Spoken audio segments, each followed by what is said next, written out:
What's next for DeAndre Hopkins and the Arizona Cardinals after the two parties went their separate ways? We talk about that and so much more coming up next here on Locked On NFL. You are Locked On NFL, your daily NFL podcast. Part of the Locked On Podcast Network, your team every day.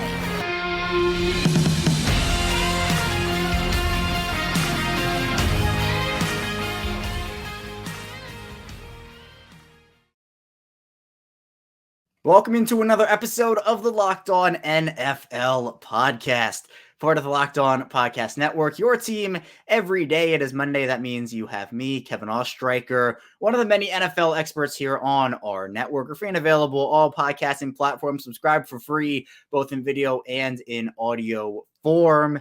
And today's episode of Locked On NFL is brought to you by FanDuel Sportsbook, official sportsbook of the NFL. Make every moment more. Visit FanDuel.com/LockedOn today to get started. We are your daily NFL podcast 5 days per week, so be sure to keep it Locked On NFL here every single weekday, Monday through Friday. And we're bringing you the biggest stories throughout the entire last week. And there was a lot that dropped. I know this is, again, like the lull-ish period of the offseason. That does not mean it is uneventful, though. We're going to be talking with Alex Clancy of Locked On Cardinals in the first segment about what went down with DeAndre Hopkins and the Arizona Cardinals and what's next for both DeAndre Hopkins and the Cardinals organization.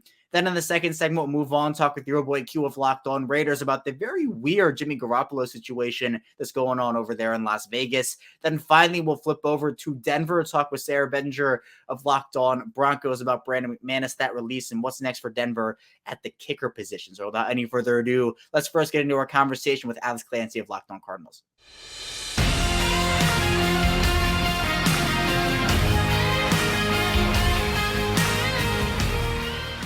Well, the Arizona Cardinals releasing a star wide receiver last week, and here to talk about that with me is Alex Clancy, the host of Locked On Cardinals. And Alex, DeAndre Hopkins, obviously we've known him for a very long time, still a dominant player to this day. There was a lot of talk around him this offseason, potential trades, where the Cardinals just going to outright cut him. Well, that's what happened. They cut him last week. Was there any sense for you that maybe Arizona could still get something in a trade even after the draft, or was this a situation where you were bracing for a release?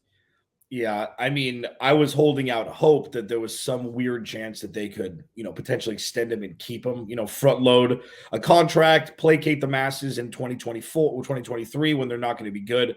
And then you could see Hollywood Brown, DeAndre Hopkins, and Kyler Murray on the field at one time, as it was originally intended when they traded for Hollywood Brown, obviously from Baltimore. So at this point, if Monty Ossenfort had known that the ceiling to trade for DeAndre Hopkins was maybe a third and a fourth round pick, they would have done it 2 months ago. But I feel like what happened with Brandon Cooks, not getting a first round pick for that, which obviously Brandon Cooks wouldn't warrant it at this point, it kind of just jettisoned the wide receiver market as pertained to draft capital. This is a far cry from the Stephon Diggs or Odell Beckham Jr. trades to Buffalo and Cleveland respectively. And the Cardinals just kind of eat their medicine here as they slowly start to unravel all the things that Steve Keim did to put the dysfunctionality in this, in this organization and roster. Right. And I think when you look at Hopkins with still how good he is as a player, obviously, a team isn't just looking to move off of that for nothing. And it just came down to it at the end of the day. But it felt like, Alex, this was a timeline thing where with Kyler Murray's injury, uncertain when he's going to be back, Hopkins being the player that he is with the cap hit that he had. Is this just an issue where the Cardinals wanted more cap space for 2024 to kind of build their team up, or were there other underlying factors? Yeah, no, I think that's it. I mean, they save $8 million they save $8 million, and then the entire 2022.6 dead cap hits this year, so they can be freed of it next year.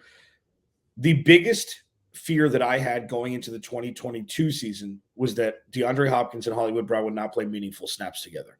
With DeAndre Hopkins out for the first 6 weeks, Hollywood Brown played the wide receiver one, and then Hollywood Brown gets hurt late in a game that was out of contention already. He high fives DeAndre Hopkins when DeAndre Hopkins comes back in week 7. He goes to the injury list, and then this is where we are with Kyler Murray tearing his ACL. So this is it is the worst of all timelines because nothing matched up. It's two cars driving past each other in the night, waving at each other of what could have been with Kyler Murray and those two wide receivers.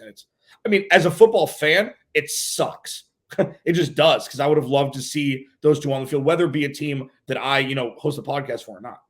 Yeah, and the high-powered offense with Kyler and DeAndre and Marquise Brown, you throw James Conner in there as well. Something that, we're not going to, even Rondale Moore, and I know he got injured towards the later part of that season and missed some games. So now it's essentially not a full rebuild at this point, but obviously moving on from DeAndre Hopkins, you're losing a star talent. But what's next for Hopkins, Alex? We heard a lot of rumblings about Kansas City and Buffalo and Baltimore, and, we're hearing Cleveland now. Where do you feel like's the best fit for him moving forward? Anywhere he wants to be. And this isn't about his talent. This is about a guy who can fit into any offense. He doesn't have to be wide receiver 1 to be happy. He was criminally underused, even in the year when he had 1,400 receiving yards and 8 touchdowns and 117 receptions. He could have had 2,000 yards, 160 receptions, and 15 touchdowns that year, just for optics, for where he's come from with Cliff Kingsbury's offense. That year, he had less red zone targets than Devontae Adams had receptions. So when that's just like, okay, so, but he's double teamed. No. Every other wide receiver 1 who is just a target machine gets the ball. So what is going on? So when he goes somewhere, I think it should be Kansas City. It's obvious. Buffalo, something's going on in Orchard Park. That's not necessarily the most stable. Don't really know what it is yet. Stephon Diggs is one playoff loss out from saying, get me out of here. It's so close. Kansas City is the San Antonio Spurs of the NBA, of the NFL. It's going to be like that, sustainability with Patrick Mahomes. So long-winded way to say, Kansas City doesn't have a wide receiver 1. So with DeAndre Hopkins there, he may take $1 to play in 2023 if he gets $30 million. He needs to get paid, and they don't have a lot of money to spend, which is the issue, but they'll figure it out, and Patrick Mahomes will be throwing to yet another number 10, just not Tyreek Hill this time. Yeah, imagine that. And I know the rumors that have come out is that the Odell deal with Baltimore actually kind of messed some things up for Kansas City, Buffalo, and a potential trade with the Cardinals there. So it looks like DeAndre Hopkins wants a deal. So what would you pay Hopkins, Alex? I know the Cardinals just got out from paying him, but what would you pay him at this point in his career? I would give him, unless you want to do like a Darrelle Revis thing, which I don't think they'd be able to do, Kansas City, 1 year, $12 million. Everybody take a second, breathe. This is not the Julio Jones situation. I'm sick of it. Hearing Julio Jones was probably a better receiver at his peak than DeAndre Hopkins was, maybe. But the hamstring, lower leg, Julio Jones went from elite to not playable. And that's not something DeAndre Hopkins is. DeAndre Hopkins has never relied on his speed. He catches everything. He's got and he's not an egomaniac. So for me, maybe 2 year, 22, 17 guaranteed, something like that, 16 guaranteed. I'm giving him money because he can go out and produce. And it's something that I don't understand why people don't know that more. That's an awfully worded sentence, but yeah. Yeah, this is a guy that is literally still, I believe, a top 10 wide receiver in this league. He is still so good. People look at the suspension, and sure, it happened, but I don't think that impacted him in the injury. He wasn't injured. He got suspended, came back, played really well. But I now ask, Alex, I asked you about what's next for DeAndre Hopkins. What's next for Arizona with their wide receivers? They have Marquise Brown, obviously still have Rondale Moore there, a couple other guys here and there. So what's the outlook of that room now with Hopkins gone? Marvin Harris is going to look real sweet in an Arizona Cardinals uniform. I mean, I think that's pretty much the outlook. So going into 2023, it's going to be interesting. So I call them the 3 Teslas, okay? Greg Dortch, Hollywood Brown, and Rondale Moore, all under 5'8", okay? But they're 0 to 60 in 2.8. They are probably, you have Jalen Waddle and Tyreek Hill, the tandem, if you want to make up a category, the 3 fastest receivers on one team in the NFL. They have that. What does that mean? I have no idea. Though they drafted Michael Wilson in the 3rd round out of Stanford. Big guy, Zach Pascal, who's been, in Philly and Indy and other places. So what this is not only an audition for Hollywood Brown. Hey, you an RB1? An RB1 can be a wide receiver 1. Wide receiver 1 can be a wide receiver 1 with any quarterback throwing on the ball. So go do that. That's one. Or they're going to probably let him walk at the end of the season too. I mean, I'm shocked that he and his agent haven't puffed their chest, being like, hey, I'm wide receiver 1, give me an extension. Because you very well know that's Hollywood Brown's agent's MO with A.J. Brown and DK Metcalf and Deebo Samuel. Overall, I don't know, but what I'm pretty sure of is one player will emerge a star that nobody knew his name going into this season, and it very well could be Greg Dortch. And it's something that is incredibly exciting because the Cardinals are like a raw lump of dough right now, and we have no idea what they're going to bake into. I mean, I think that's as clear and simplistic as I can say it. So while it's a straightforward question, it doesn't have a straightforward answer. We'll see what the timeline is for Arizona. I know it is kind of weird with the Kyler Murray injury, but DeAndre Hopkins is no longer a part of that organization. And for more on Alex's work, be sure to check out the Locked On Cardinals podcast, part of the Locked On Podcast Network, your team every day. Coming up in the second part of the show, we'll be diving into our conversation with your boy Q of Locked On Raiders, talking Jimmy Garoppolo and a lot more. So be sure to stay tuned for that here on Locked On NFL. But first, this episode is brought to you by FanDuel. Make a fast break to FanDuel during the NBA playoffs because right now new customers can get a no-sweat first bet up to $2,500. That's $2,500 back in bonus bets if your first bet doesn't win. And the NBA Finals, we'll find it out today. I'm a Nuggets guy. The Nuggets have been waiting on their opponent, but we'll see who they're actually playing because the Miami Heat and Boston Celtics face off in Game 7 tonight. So if you want to bet on Miami, want to bet on Boston, do it over at FanDuel where they have great promotions every day. They have a safe and secure app as well, and you can get paid instantly. There's no better place to bet on all the playoff action than America's #1 sportsbook. Visit FanDuel.com/locked-on and get a no-sweat first bet up to $2,500. That's FanDuel.com/locked-on. FanDuel, official sports betting partner of the NBA. We're back here, our second segment of Locked On NFL here on Monday. Kevin Oestreicher still here with you. We just talked about DeAndre Hopkins. Let's now move over and talk about Jimmy Garoppolo. Your boy Q of Locked On Raiders has the latest on the entire situation and whether Jimmy G will ever suit up in a Las Vegas Raiders uniform. So let's get into that now.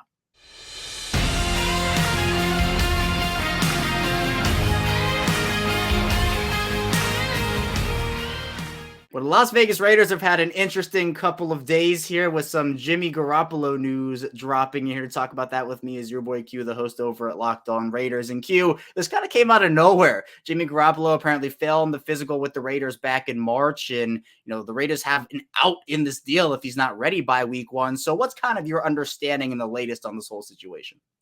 Well, you're right. It kind of came out of nowhere. I mean, we all knew that back in March, things weren't great when he had to push back the day that he was signing his contract and meeting with the media. But it sounded like it was just a little small dotting the I's, crossing the T's on the contract. Come to find out, as you mentioned, failed physical. They actually changed his contract a lot where they took away all the signing bonus. They haven't paid him a dime. Let's put it like that. They haven't paid him a dime yet. And until he actually passes his physical, they're not going to pay him a dime. And so there's actually the worst case scenario for the Raiders that Jimmy G never, ever suits up for the silver and black, which is insane, right? If you had told me that a few months ago, I'd have told you you're crazy. But that's a real scenario that could happen if he doesn't pass his physical due to the foot injury. And so, in San Francisco, he didn't go and get the foot surgery because he thought that he could rehab it. They said he didn't need it. They could just rehab it and it'd be all good. And maybe he can even play at the end of the season if they needed him to. Well, he obviously didn't play. But, man, now knowing that not only did he have surgery, it sounded like at one point, and I kind of got an idea about this like last week or early last week, that he wasn't fully ready to go for OTAs. I didn't realize that it sounds like it could be a lengthier process than what I thought, right? It sounded like, for the most part, everyone believed he'll be ready for training camp. Maybe he will be ready for training camp, but it doesn't really sound like it at this point. It sounds like this could be a really long stretch, a long process, and who knows, man? I mean, this could go a bunch of different ways, but I think the quarterback position for the Raiders now is really up in the air. Yeah, it's kind of a gut punch for Las Vegas considering they signed him to be this guy for them and obviously be hopefully someone who could lead them maybe on a deep playoff run, but now they might have to go through this whole thing without him. And you're right, maybe he never plays a snap for Las Vegas. So if that's the case, Q, if Jimmy G isn't able to suit up this year, if they move on and anything that happens with that where Jimmy G is not the starting quarterback of this team come the start of the year, what do they do? What's next for them if it's not Jimmy G at that position?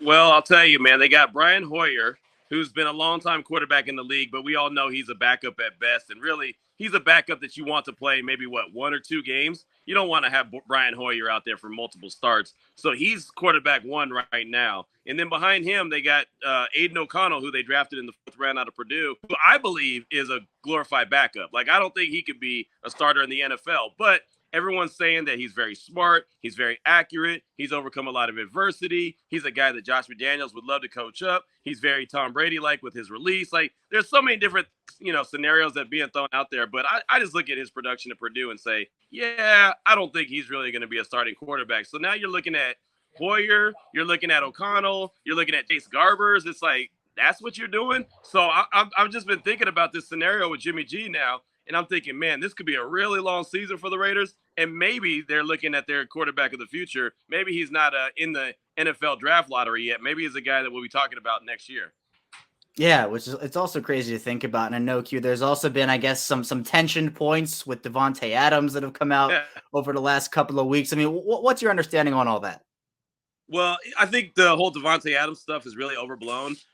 He came out on Thursday last week and was saying that, he has no problem with the coaching staff, no problem with the front office. He has no problem with Jimmy G. Yeah, he wanted Aaron Rodgers as the quarterback, but who wouldn't want Aaron Rodgers as the quarterback? It just didn't work out. The Raiders knew that paying $60 million for a guy that was on a one-year deal or could be a one-year guy or two-year guy at the max wasn't the direction that they wanted to go. So, no, they didn't get the quarterback that he wanted, but he's ready to move forward with the organization. He wants to help the team win. He said he's excited to be in Las Vegas. So I think all is good with Davante Adams. Let's put it like this. He was so adamant about letting people know that everything was good. He insisted on talking first on Thursday at OTAs. He was like, I want to be the first one on the podium. And really, he wanted to talk with head coach Josh McDaniels and Dave Ziegler, but the Raiders organization said, just go out there and talk yourself. It's fine. You can just do it yourself. And he did. He gave us about 20 good minutes and really broke it down like, hey, there is no problems here. I'm good. I'm a Raider. So I think all is good with Davante Adams.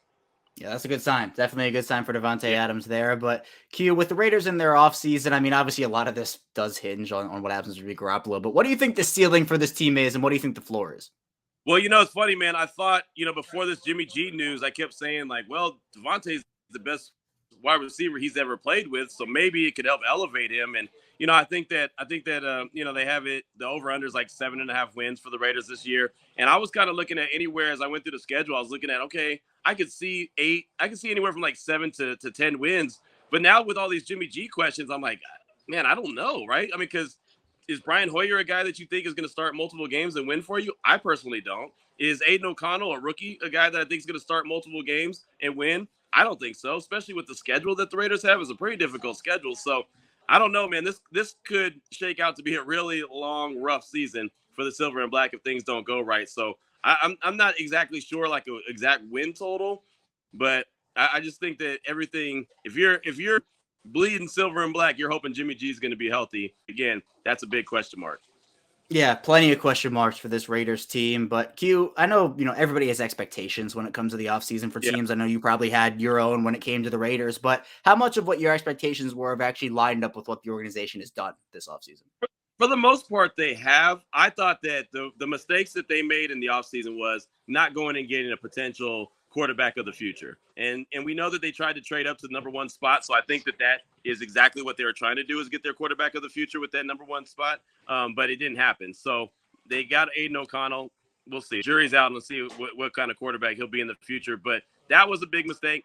Everything else, I think that they did, right? They had to address their defense, and they drafted 6 out of 9 guys were all on the defensive side of the ball. So I think that they did that. Now they just got to hope that those guys come together, right? So this year might be one of those growing pain years where you're expecting a lot of young dudes to start to develop. That could be a problem. But, again, at least they know that the defense has been the biggest struggle and that they really need to address that. So if they can get that, if they can get those guys, worked out, their first-round pick, Tyree Wilson, he's got a foot injury as well. So is he, if he's able to come back and be healthy, then that's a good thing.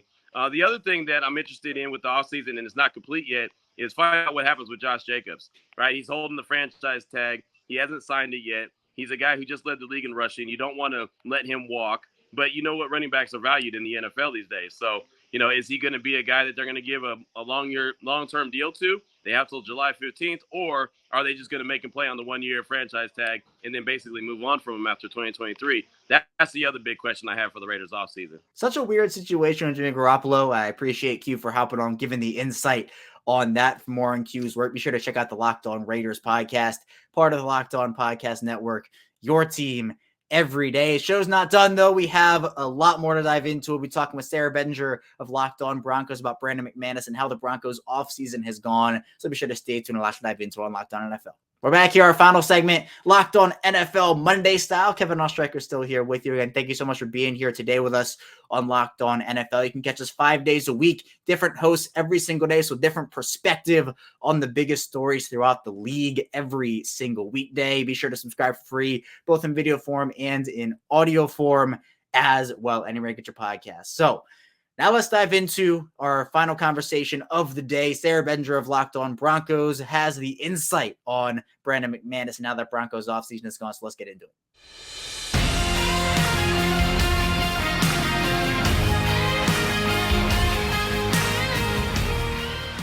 Well, the Denver Broncos right now, we're not to talk of Denver as the Denver Nuggets are in the NBA Finals, but they still made a pretty significant move considering he was with the organization for almost 10 years, and that was getting rid of kicker Brandon McManus. Here to talk about that with me and more, Sayre Bedinger, one of the hosts over at Locked On Broncos. And Sayre, this move, I think a little weird timing-wise, considering it happens here at the end of late May. McManus, obviously a very decorated kicker. Again, spent almost 10 years in Denver.